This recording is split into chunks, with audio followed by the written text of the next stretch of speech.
తాకట్లో ఉన్న మీ బంగారాన్ని విడిపించి ఆ రోజు ఆన్లైన్ రేటుకి కొంటాం. Sharma gold company. నమస్కారం, వెల్కమ్ టు సుమన్ టీవీ. నేను గీతాంజలి. నరక చతుర్దశి అలాగే దీపావళి అమావాస్య, చాలా సందేహాలు ఉంటాయి మనకి. ప్రధానంగా ఈసారి దీపావళి అమావాస్య ఎప్పుడు అని. అక్టోబర్ 20వ తారీఖు అమావాస్య ఉంది, అలాగే 21ని కూడా. కొంతమందికి సెలవేమో 21ని ఇచ్చారు. మరి ఏ రోజున మనం దీపావళి జరుపుకోవాలనేది ఒక ప్రశ్న అయితే, నరక చతుర్దశి ప్రాంతాల వారీగా వారి వారి ఆచారాలు బట్టి చేసుకుంటారండి. కొన్ని చోట్ల ప్రధానంగా స్నానం అనేది మరి ముఖ్యమని అంటారు. దీపదానాలు చేస్తూ ఉంటారు ఆ రోజు. అప్పటి నుంచి దీపాలు పెట్టడం ప్రారంభిస్తూ ఉంటారు.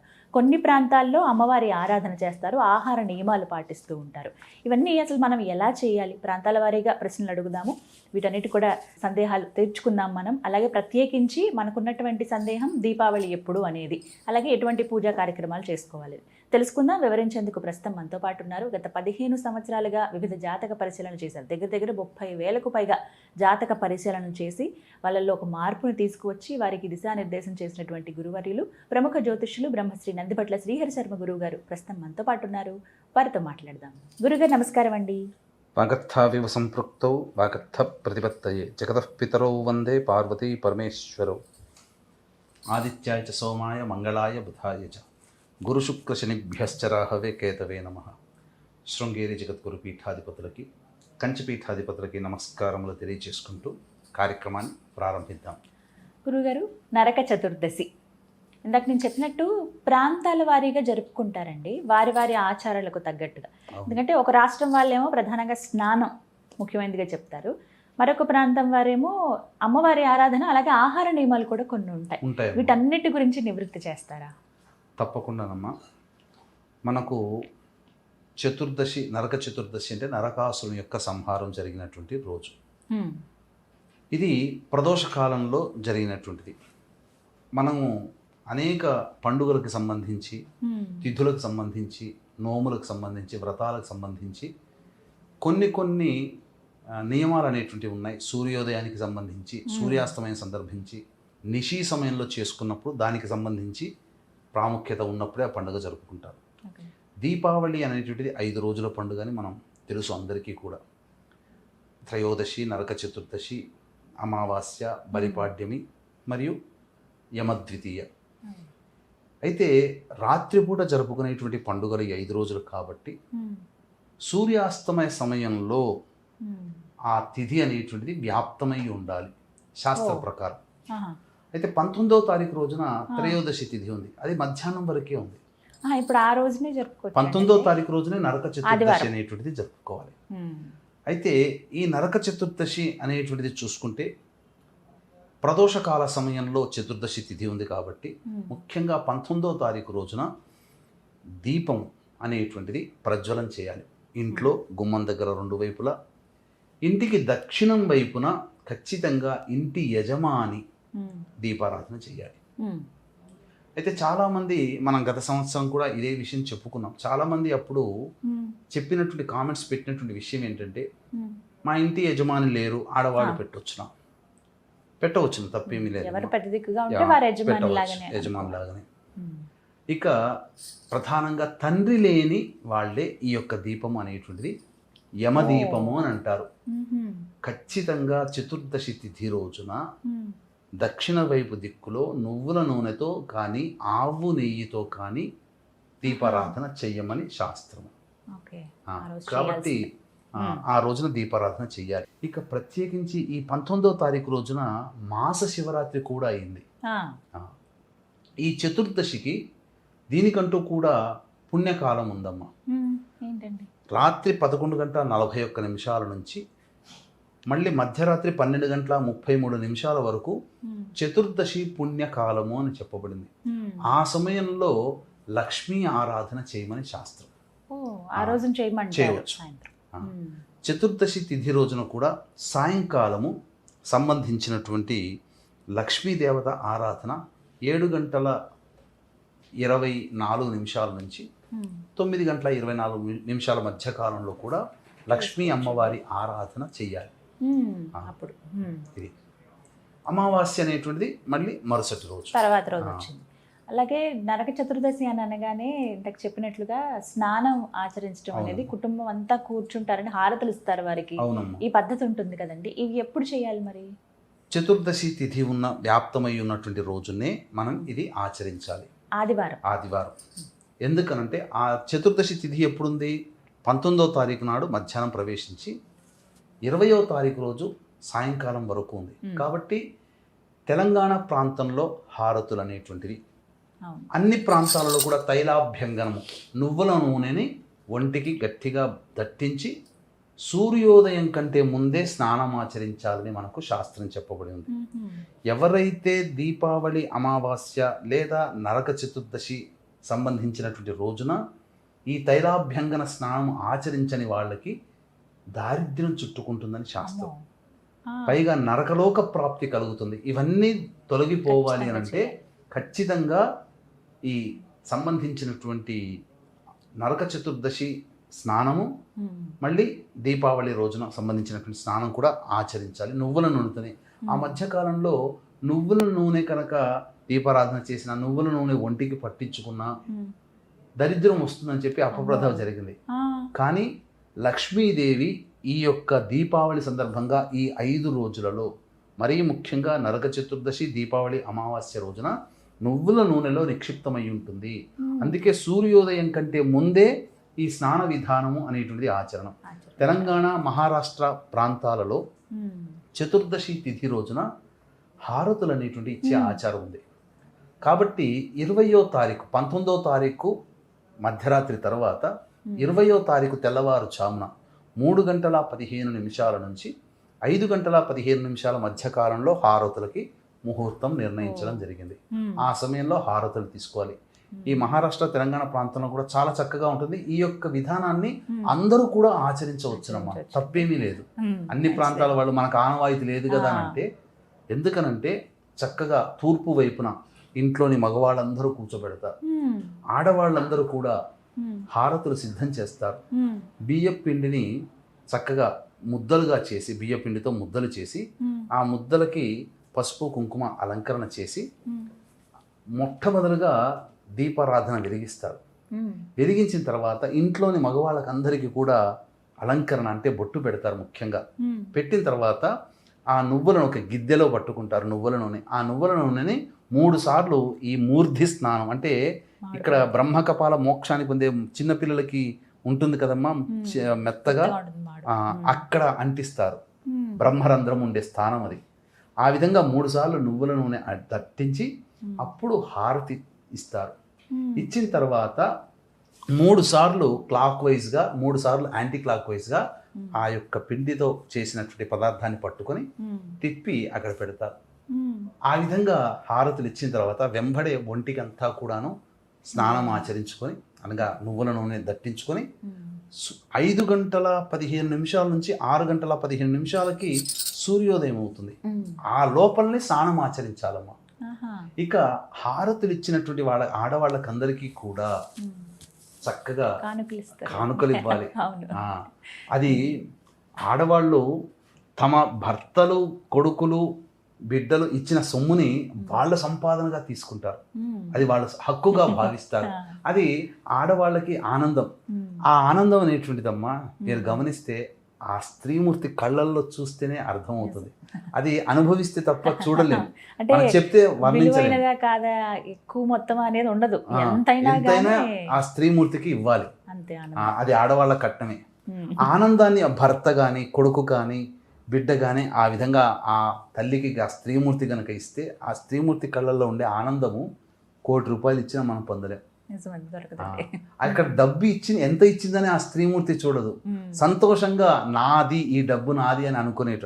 ఎల్లప్పుడూ ఆమెదే, భర్త సంపాదించేది ఆమెదే, కానీ ఆ రోజున ఇంకా ఎక్కువ ఆనందం.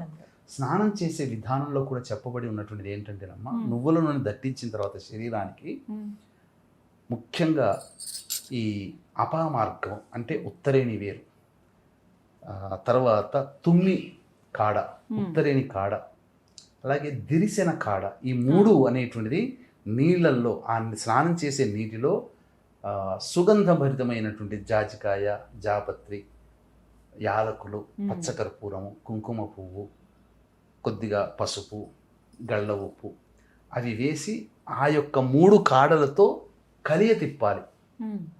ఎందుకు చెప్పబడి ఉందంటే ఈ 3 కాడలకి ఒక రసాయనిక చర్య జరుగుతుంది ఆ నీటిలో.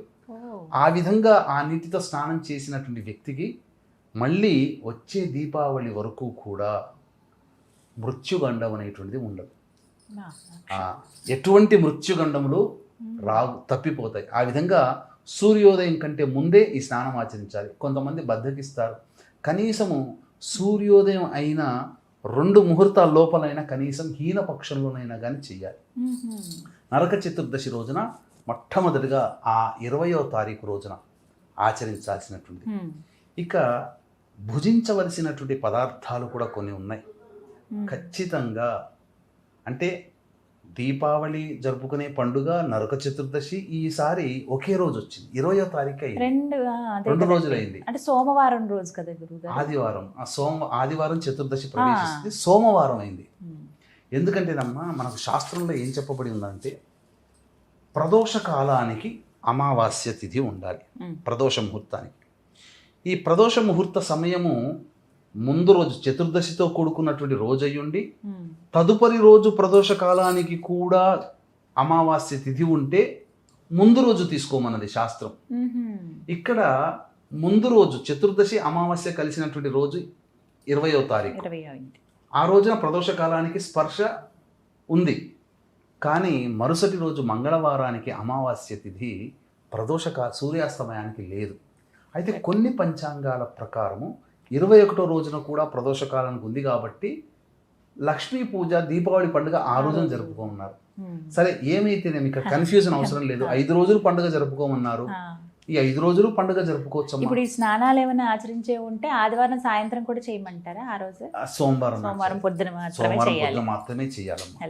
ఇక ఆ రోజున 20వ తారీఖు రోజున వాస్తవానికి భోజనము చేయకుండా ఉండడమే ఉత్తమం. నేను అదే అనుకున్నానండి. ఆహార నియమం ఖచ్చితంగా ఉంటుంది, ఉపవాసం ఉండాలంటారు. ఉపవాసం లక్ష్మీ పూజ చేసుకున్న తర్వాతనే భోజనం ఆచరించాలి, సాయంకాలమే. కానీ ఈ మధ్య చాలామంది ఉండలేక తినేస్తున్నారు. కానీ వాస్తవానికి మాత్రం ఆ అమావాస్య దీపావళి పండుగ రోజున 20వ తారీఖు రోజున భోజనం చేయకుండా ఉండడమే మేలు. మాషపత్ర భోజనం అనేటువంటిది అనగా మినపగారెలు ఖచ్చితంగా తినాలి. ఈ రోజున తినాలి. మాష భోజనం అనేటువంటిది ఉండాలి. అలాగే నువ్వులతో చేసినటువంటి పులగం కానీ, నువ్వుల పొడి కానీ, నువ్వుల లడ్డూలు కానీ ఈ దీపావళి అమావాస్య రోజున భుజించాలి. ఈ 5 రోజుల పాటు భుజిస్తే చాలా విశేషం. ఇక ప్రదోషకాల సమయంలో అలక్ష్మి నిస్సరణం అని అంటారు. అంటే మన ఇంట్లో ఉన్నటువంటి దారిద్ర్య దేవత వెళ్ళిపోవాలనే ఉద్దేశంతో ఇల్లంతా వెలుగులు చిమ్ముకొని ఉండి ఇల్లంతా రంగరించుకొని ఉంటే మీకు విశేషంగా చెప్పబడినటువంటిది ఏంటంటేనమ్మా, సముద్ర మథనం జరిగిన తరువాత నారాయణుడు లక్ష్మీ అమ్మవారిని వివాహం చేసుకుంటానని అన్నప్పుడు నాకంటే పెద్దదైనటువంటి జ్యేష్ఠాదేవి ఉన్నది. ఆమెకి వివాహం జరగంది నేను చేసుకోనంటే ఆమెకి ఒక మునిపుంగవుడితో వివాహం జరుగుతుంది. జరిగిన తర్వాత మునీశ్వరులు అంటే ఎట్లా ఉంటారమ్మా, నియమ ప్రకారం జీవిస్తారు కదా. జ్యేష్ఠాదేవికి ఇవన్నీ నచ్చలేదు, ఏడుస్తుందట. ఏడుస్తున్నప్పుడు ఎందుకమ్మా ఏడుస్తున్నామంటే భార్య కదా ఓదార్చుతుందంటే, మీరు పొద్దున్నే 3ంటికి లేచి స్నానం చేస్తున్నారు, నాకు నచ్చట్లేదు. పొద్దున్నే దీపారాధన చేస్తున్నారు, నాకు నచ్చట్లేదు. పొద్దున్నే ఇంటి ముందర ముగ్గులు వేస్తున్నారు, నాకు నచ్చట్లేదు. పొద్దున్నే సూర్యోదయం కంటే ముందే చక్కగా ఇల్లంతా ఊడుస్తున్నారు, చిరుగుతున్నారు, నాకు నచ్చట్లేదు. అంటే ఏవైతే పవిత్రమో శుభమో లక్ష్మీప్రదమో అవన్నీ ఆమెకు నచ్చట్లేదు. అందుకని ఆమెని మంచి వరుడు ఆమెకు సంబంధించినటువంటిది బాధ్యతని తీర్చడం కోసమే ఈ అశ్వత్థ వృక్షంలో ఉండమని చెప్పడం జరిగింది.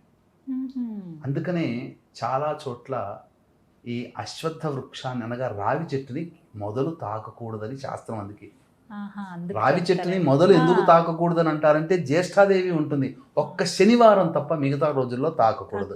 రావి చెట్టు అంతా నారాయణ స్వరూపమే. అందుకే ప్రదక్షిణ చేయవచ్చు కానీ మొదలు మాత్రం ముట్టుకోకూడదు. ఇది శాస్త్రం. కాబట్టి లక్ష్మీదేవి రావాలి అని అంటే అలక్ష్మి పోవాలి కదా. అలక్ష్మి పోవాలంటే ఇల్లంతా శుభ్రంగా ఉండాలి.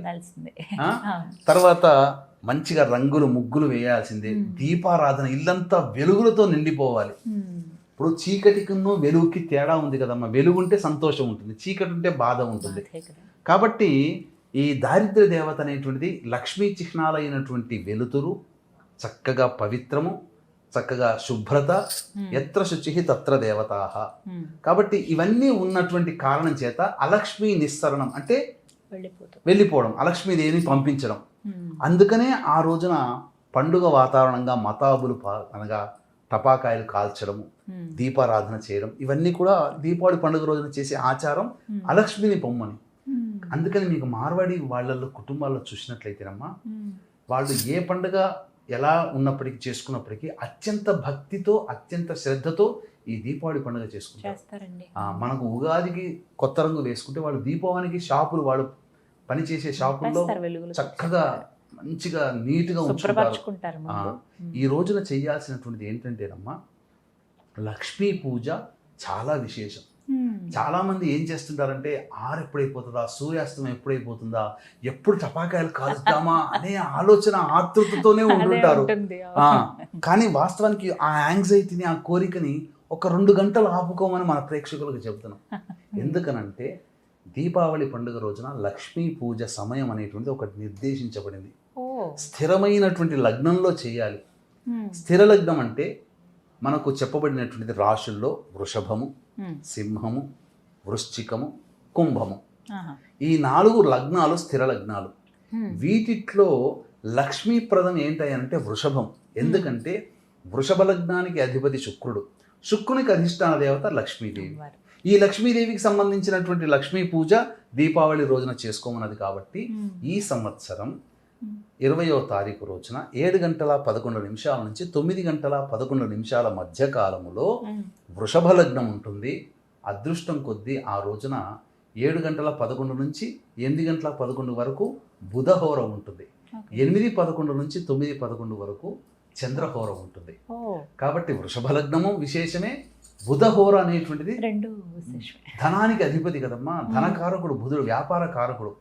కాబట్టి ఆ సమయంలో ఆ 7:11 నుంచి 9:11 మధ్య కాలంలో ఉన్నటువంటి సమయము ఏంటి అనంటే, ఇంట్లోని వాళ్ళందరూ, వ్యాపారంలో ఉన్నటువంటి వాళ్ళందరూ కూడా కొత్త పద్దు పుస్తకాలు ఆ పూజలో పెడతారు.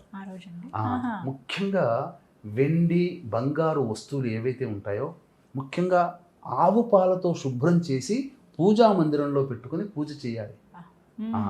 మన ఇంతకుముందు వీడియోలో మనం చెప్పుకున్నాం, ధనత్రయోదశి సందర్భంగా కొన్ని వస్తువులు, లక్ష్మీప్రదమైనటువంటి వస్తువుల్ని తెచ్చుకోవాలి అని చెప్పేసి. కాబట్టి ఆ లక్ష్మీప్రదమైనటువంటి వస్తువుల్ని ఆ రోజున 7:11 నుంచి 9:11 మధ్య కాలంలో పెట్టి లక్ష్మీ సహస్రనామం, కుబేర అష్టోత్తరము, శివ సహస్రనామ పారాయణం చేయాలి. ఆవు నేతితో దీపారాధన చేసి, తర్వాత ఇంట్లో చేసినటువంటి గారెలు, అలాగే బెల్ల పాయసం అవన్నీ నైవేద్యంగా పెట్టి 9:15 తర్వాత అప్పుడు భోజనం చేయమని శాస్త్రం. అవకాశం ఉంటే ఆ విధంగా చేయవచ్చునమ్మా. ఖచ్చితంగా నువ్వుల పులగము, నువ్వుల లడ్డూలు, నువ్వులతో చేసినటువంటి పదార్థాలు, మినపగారెలు తినమని ఈ రోజు చెప్పబడి ఉంది. ఎందుకంటే ప్రకృతికి ఏదో సంబంధం ఉంటుంది, లేకపోతే మన వాళ్ళు ఊరికే ఆచారాన్ని పెట్టరు కదా. కాబట్టి ఆ విధంగా చేయడం. తదుపరి మనకు 20వ తారీఖు తర్వాత 21వ తారీఖు రోజున కూడా మనకు అమావాస్య ఉంది, కానీ సాయంకాలానికి లేదు. కాబట్టి శ్రాద్ధ తిథి అంటే ఎవరైనా కానీ తల్లిదండ్రుల కోసం శ్రాద్ధం పెట్టేటువంటిది ఏదైతే ఉంటుందో అది అమావాస్య సందర్భంగా అప్పుడు చేసుకోవాలి. ఈ యొక్క 5 రోజుల పాటు ఈ విధానాన్ని ఆచరించవచ్చు. మరీ ముఖ్యమైనటువంటి విశేషం ఏంటి చెప్పమంటారమ్మా? భాద్రపద మాసము పౌర్ణమి తర్వాత పితృపక్షాలలో పితృదేవతలు భూలోకానికి, నరకలోకము నుంచి, వివిధ లోకాల నుంచి భూలోకానికి వస్తారు కదా. ఆ వచ్చిన సందర్భంలో ఆ 15 రోజుల పాటు తమ సంతానము పిండ ప్రదానము, తర్పణాది కార్యక్రమాలు చేస్తుందని ఎదురు చూస్తారు. అప్పటికీ చేయలేకపోతే ఈ ఆశ్వీజ మాసమంతా కూడా ఎదురు చూస్తారట. ఉండి ఈ ఆశ్వీజ అమావాస్య రోజున వాళ్ళ లోకానికి వెళ్ళిపోతారు. కాబట్టి ఇప్పటికైనా వీక్షించేటువంటి ప్రేక్షకుల్లో భాద్రపద మాసం పితృపక్షాల్లో చేయలేనటువంటి వాళ్ళు, అయ్యో పెద్దవాళ్ళ కోసం చేయలేకపోయామని బాధపడేవాళ్ళు, అసలు చేయకుండా ఉన్నటువంటి వాళ్ళు ఈ సంబంధించినటువంటి రోజున మీ ఇంట్లో దగ్గరలోని మంచి పండితుల్ని పిలిపించైనా కానీ చక్కగా తర్పణాది కార్యక్రమాలు, పిండ ప్రదాన కార్యక్రమం ఈ 21వ తారీఖు రోజున చేయండి. ఎందుకనంటే 20వ తారీఖు రోజున కూడా చేసుకోవచ్చు, 21వ తారీఖు రోజునైనా చేయండి. ఎందుకనంటే చాలా ఇప్పటి వరకు ఎవరైతే పిండ ప్రదానం తర్పణాది కార్యక్రమాలు చేసి ఉంటారో ఆ తల్లిదండ్రులు, తాత ముత్తాతలు అనగా పితృదేవతలు, మీ వంశంలోని పైవాళ్ళు, వాళ్ళందరూ సంతోషంగా ఈ భూలోకం నుంచి విడిచి వాళ్ళ లోకానికి వెళ్ళే రోజు ఆశ్వీజ అమావాస్య. కాబట్టే ఇంటి యజమాని అమావాస్య రోజున సాయంకాల ప్రదోషకాల సమయంలో గోగునార కానీ, ఆముద కాడలు కానీ, లేదా చెరుకు నాడలు కానీ ఆవు నేతిలో ముంచినటువంటి బట్టని తీసి ఒత్తిగా చేసి ఇలా దక్షిణం వైపు చూపిస్తారు. మతాబులు కాల్చడానికి గల కారణం, దీపాలు పెట్టడానికి గల కారణం కూడా పితృదేవతలు వెళ్ళేటువంటి మార్గాన్ని సూచించే విధానంగా. కాబట్టి ఇప్పటి వరకు ఎవరు చేయలేకపోయి ఉంటారు కదా కొంతమంది పెద్దవాళ్ళ కోసం. ఎందుకంటే ఈ శరీరము దేహం ఇచ్చింది, ఇంత విజ్ఞానాన్ని పంచింది తల్లిదండ్రులే కదా, వాళ్ళ కోసం చేయలేని వాళ్ళు ఉంటారు కదా, తిట్టుకుంటూ పోతారు, శాపాలు పెట్టుకుంటూ పోతారు. కాబట్టి ఎందుకు వాళ్ళకి ఆ విధమైనటువంటి ఇబ్బందిని కలిగించడం? ఈ యొక్క అమావాస్య రోజున కానీ ఆ విధంగా చేయాలి. అన్నిటికంటే ఇంకా ప్రధానమైనటువంటిది ఏంటంటే యమతర్పణం అనేటువంటిది చతుర్దశి తిథి రోజున చేయాలి. యమునికి సంకేతం. ఇప్పుడు చేసేసుకోవాలండి. చతుర్దశి తిథి రోజున చేయాలి, 20వ తారీఖు రోజునే చేయాలి. దీన్నే ప్రేత చతుర్దశి అని కూడా అంటారు. ప్రేతలోక వాసులు ఈ యొక్క సంబంధించినటువంటి భూలోకం నుంచి వెళ్ళిపోయేటువంటి సమయం కాబట్టి ఈ రోజున యమతర్పణం అనేటువంటిది చేయాలి. యముడి నామాలు కొన్ని ఉంటాయి. యమతర్పణం అనేటువంటిది అందరూ చేయదగినటువంటిది. తల్లిదండ్రులు ఉన్నవాళ్ళు, తల్లిదండ్రులు లేని వాళ్ళు కూడా చెయ్యాలి. కాకపోతే తల్లిదండ్రులు ఉన్నటువంటి వాళ్ళు ఏంటనంటే ఎవలో పెట్టుకొని చేయాలి. తల్లిదండ్రులు లేని వాళ్ళు నల్ల నువ్వులు పెట్టుకొని తర్పణాలు వదలాలి. తల్లిదండ్రులు ఉన్నవాళ్ళేమో తూర్పు వైపు తిరిగి తర్పణాలు చేస్తే, తల్లిదండ్రులు లేని వాళ్ళు దక్షిణం వైపు తిరిగి తర్పణాలు చేయాలి. ఇది ఎప్పుడు చెయ్యాలి అని అంటే ఈ సంబంధించినటువంటి ఈ స్నానం ఆచరిస్తారు కదా, నరక చతుర్దశి అనే సందర్భంగా అభ్యంగన స్నానం ఆచరిస్తారు కదా, అనగా 20వ తారీఖు రోజున ఆచరిస్తారు. కాబట్టి ఉదయమే 7 గంటలకే ఈ తర్పణాది కార్యక్రమాలు మొదలు చేసేసేయాలి. యముడి నామాలు అంటే సంకల్పం చెప్పుకొని నరక చతుర్దశి తిథి సందర్భంగా ఈ యొక్క యమతర్పణం చేస్తున్నానని చెప్పి సంకల్పం చెప్పుకొని ఎవలు అని అంటారు. అంటే గోధుమలు కావమ్మా, ఎవలు. వీటినే బార్లీ గింజలు కూడా అని కూడా అంటుంటారు, ఎవలని. వీటిని ఈ చేతిలో వేసుకొని నీరు ఇలా వేసుకొని యముడి నామం చెబుతూ తల్లిదండ్రులు ఉన్నవాళ్ళు తూర్పు వైపున దిక్కున ఆ యమనామాలు ఇప్పుడు నేను చెప్తాను, దాదాపు 16 దాకా ఉంటాయి. ఆ నామాలు చెప్పుకుంటూ వదలాలమ్మా. తల్లిదండ్రులు లేని వాళ్ళు దక్షిణం వైపు తిరిగి నువ్వులు అరచేతిలో వేసుకొని తర్పణాలు ఈ యొక్క బొటనవేలు గుండా వదులుతూ వెళ్ళాలి. ఇప్పుడు తల్లి తండ్రి ఇద్దరిలో ఒక్కళ్ళు ఉంటారండి, వారైతే తండ్రి ఇక్కడ ప్రధానంగా తండ్రి కాబట్టి తండ్రి ఉన్నటువంటి వాళ్ళు తూర్పు వైపున, తండ్రి లేనటువంటి వాళ్ళు దక్షిణ వైపున. తల్లి ఉన్నా తల్లి లేకపోయినా సంబంధం లేదు, తండ్రి ప్రధానంగా. కాబట్టి ఓం యమాయ నమః తర్పయామి, మృత్యవే నమః తర్పయామి, వైవస్వతాయ నమః తర్పయామి తర్పయామి తర్పయామి, ఇలా 3 సార్లు. సర్వభూత క్షయాయ చ నమః తర్పయామి తర్పయామి తర్పయామి, దధ్నాయ నమః, పరమేష్ఠినే నమః తర్పయామి తర్పయామి, ఇలా ఒక్కొక్క నామానికి 3 సార్లు చెప్పాలమ్మా. చిత్రాయ నమః, ధర్మరాజాయ నమః, అంతకాయ నమః, కాలాయ నమః, ఔదుంబరాయ నమః, నీలాయ నమః, వృకోదరాయ నమః, చిత్రగుప్తాయ వే నమః. ఇలా ఈ షోడశ నామాలని ఒక్కొక్క నామం చెబుతూ తర్పయామి తర్పయామి తర్పయామి 3 సార్లు వదలాలి. ఇలా చేసినటువంటి వాళ్ళకి యమబాధలు అనేటువంటివి ఉండవు. అనగా అపమృత్యు దోషాలు, గండ దోషాలు, జాతకరీత్యా ఎటువంటి ఉన్నా కానీ మళ్ళీ తిరిగి వచ్చేటువంటి దీపావళి వరకు ఈ తర్పయామి యముడి ప్రీతి కోసం. ఎందుకనంటే ఏ మనిషి ప్రాణాలు పోవాలన్నా యముడే కదమ్మా, చిత్రగుప్తుడే కదా. అందుకనే యముడి నుంచి మొదలుకొని చిత్రగుప్తాయవే నమః లాస్ట్ వరకు ఈ ఇద్దరు దేవతలు ప్రధానం కాబట్టి వాళ్ళ పేరున సంబంధించి తర్పణాలు వదిలేటువంటి రోజు ఈ విధంగా ఈ రోజున చెయ్యాలమ్మా. ఇలా చేసినటువంటి వ్యక్తికి నరక చతుర్దశి రోజున చక్కగా మనిషికి ఏదైనా ఆయువే ప్రధానం, ఇవి దొరుకుతాయి. కాబట్టి వీక్షించేటువంటి ప్రేక్షకులు అందరూ కూడా 20వ తారీఖు రోజున అమావాస్య జరుపుకోవడం, సోమవారం తర్వాత ఆ రోజు సోమవతి అమావాస్య కూడా అవుతుందమ్మా, చాలా విశేషం. మంగళవారం అమావాస్య కూడా ఉంటుంది, అది భౌమ అమావాస్య అవుతుంది. కాబట్టి అమావాస్య రోజున కూడా మళ్ళీ నువ్వుల నూనెతో అభ్యంగన స్నానం ఆచరించాలి. తరువాత వచ్చేటువంటి బలిపాడ్యమి. ఈ బలిపాడ్యమి అనేటువంటిది ఏంటంటే ఈ బలి చక్రవర్తి 3 విష్ణువు అడుగుతాడు కదా వామన అవతారంలో 3 అడుగులు. 3వ అడుగు తల మీద పెట్టిన తర్వాత అప్పుడు ఎక్కడ పెట్టాలి అంటే నీ అడుగు నా తల మీద ఉంటే నీ ద్వారా నీ చేతిలో నాకు మరణం చాలా ఆనందకరం అని అంటే అంతటి భక్తికి మెచ్చినటువంటి విష్ణువు ఏదైనా వరం కోరుకోమంటే ఈ రోజున ఏ రోజైతే నేను పాతాళ లోకానికి పంపింపబడతానో ఆ రోజున నేను ఈ ప్రపంచానికి అంతటి కూడా రాజుగా కావాలి అని అంటాడు. అందుకనే బలిపాడ్యమి రోజున బలి చక్రవర్తి పూజా విధానం అనేటువంటిది చేసుకోవాలి. అంటే బలి చక్రవర్తి అంటే ఏం లేదమ్మా, కత్తిడాలు పట్టుకున్నటువంటి ఒక వ్యక్తి, గుర్రం మీద ఉన్నటువంటి వ్యక్తి ఒక రాజుగా మనం ఊహించుకొని ఆ బలికి సంబంధించిన విధానంగా మనం పూజ చేసుకోవడం.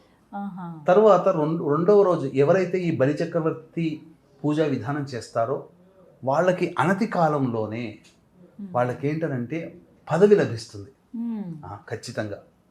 ఇక తరువాత యమద్వితీయ.